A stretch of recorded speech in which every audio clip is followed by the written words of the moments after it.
미국 실버뉴스는 라이프트리 CBD 오일이 함께합니다. 도널드 트럼프 대통령 취임 이후 약 1만 4천 명의 불법 이민자를 체포했다고 백악관 고위 당국자가 밝혔습니다. 백악관 국경 총괄 책임자인 톰 호머는 인터뷰에서 이같이 전했습니다. 트럼프 대통령 취임 후 20여일간 매일 약 700명이 당국에 체포된 셈입니다.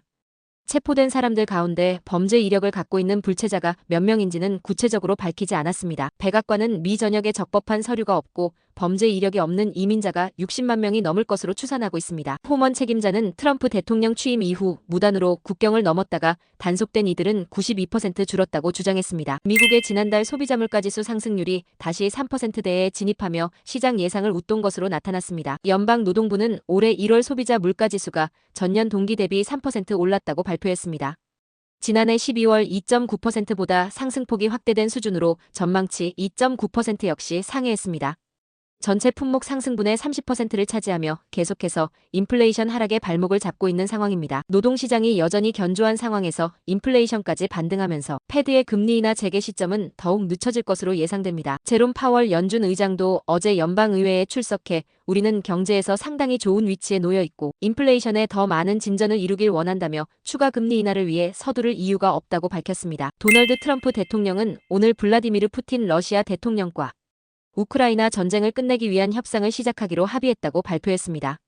언론들은 트럼프 대통령은 오늘 소셜미디어를 통해 푸틴 대통령과 전화통화를 했다면서 양국 정상이 대단히 긴밀히 협력할 것이라며 이같이 밝혔습니다. 트럼프 대통령은 우린 각자 자국의 강점과 함께 협력하면서 언젠가는 얻게 될 큰 이득에 관해 얘기했다고 설명했습니다. 트럼프 대통령은 푸틴 대통령과 양국이 즉각 협상을 개시하기로 의견을 모았으며 우크라이나 볼로디미르 젤렌스키 대통령의 협의 내용을 즉각 알릴 것이라고 설명했습니다. 트럼프 대통령과 푸틴 대통령 간 전화회담은 러시아가 3년 넘게 구금하던 미국인 교사 마르크 포겔이 풀려난 후에 이뤄진 것으로 전해졌습니다. 미국은 포겔 석방 대가로 암호화폐 관련 중죄수인 러시아인 알렉산드르 비니크의 신병을 넘겼습니다. 도널드 트럼프 대통령이 압둘라 2세 요르단 국왕을 만나 가자지구 팔레스타인 주민들을 이주시키고 미국이 이 지역을 소유해 개발하겠다는 의지를 재확인했습니다. 요르단은 당초 트럼프 대통령의 구상에 반대한다고 밝혔으나 어제 백악관 회담에선 가자지구 어린이 2,000명을 우선 받아들이겠다며 전향적인 태도를 보였습니다. 트럼프 대통령은 가자지구는 전쟁으로 폐허가 된 지역이다며 미국이 가져가서 지키면서 소중히 간직하고 끝내는 중동 지역 주민들을 위해 많은 일자리가 만들어지도록 할 것이라고 말했습니다. 트럼프 대통령의 약 200만 명의 팔레스타인 주민들을 다른 지역으로 이주시킨다는 구상도 밝혔습니다. 한편 이스라엘을 제외한 중동 국가들은 트럼프 대통령의 이주 구상에 반대 의사를 나타냈습니다. 도널드 트럼프 미국 대통령이 한국과의 조선업 협력을 시사한 가운데 최근 연방의회에서 해군 함정 건조를 한국을 포함한 동맹에 맡기는 것을 허용하는 법안이 발의됐습니다. 공화당 소속 마이클이 존 커티스 상원 의원이 지난 5일 미 해군과 해양경비대의 준비태세를 강화하기 위한 법안을 각각 1건씩 발의했습니다. 동맹인 한국과 일본 및 북대서양조약기구 회원국의 조선소에서 미 해군 및 해양경비대의 함정 건조를 가능하도록 하자는 게 법안의 핵심입니다.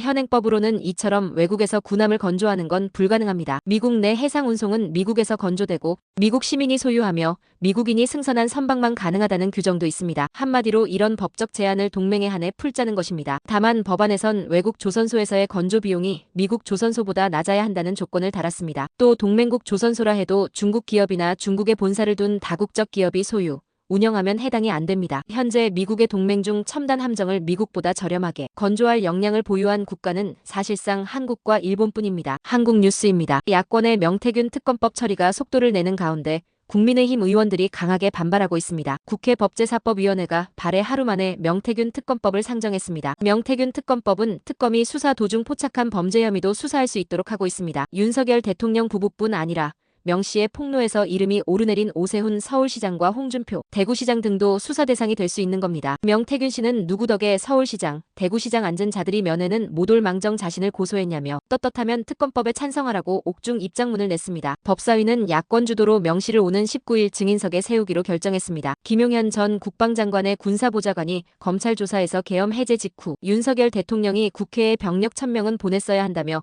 김 전 장관을 질책했다고 진술한 것으로 파악됐습니다. 김용현 전 국방장관의 비서실장 격인 군사보좌관 임무를 수행한 김철진 육군준장은 계엄 당시 합동참모본부 결심지원실 회의에서 윤석열 대통령이 국회에는 몇 명이나 투입했느냐고 김용현 당시 장관에게 묻자 장관은 500여 명 정도라 답했다고 진술했습니다. 그러자 윤 대통령이 거봐 부족하다니까 1000명을 보냈어야지 이제 어떡할 거야 라고 말했다고도 했습니다. 이에 김 전 장관은 답을 하지 못했다고도 진술했습니다. 소수 병력만 국회에 보내라고 했다는 윤 대통령의 진술과는 상반되는 내용입니다. 끝으로 날씨입니다. 남부 캘리포니아 약하게 비 내리겠습니다. LA와 오렌지 카운티는 낮 최고 기온은 55도, 밤 최저 기온은 51도 예상됩니다. 밸리와 인랜드 엠파이어 지역 낮 최고 기온은 55도, 밤 최저 기온은 48도 전망됩니다. 해안가 지역은 낮 최고 기온 57도, 밤 최저 기온 47도 예상됩니다. 산간 지역 낮 최고 기온은 38도, 밤 최저 기온은 22도, 사막 지역은 낮 최고 기온은 54도, 밤 최저 기온은 42도 전망됩니다. 오늘의 뉴스 읽어드렸습니다.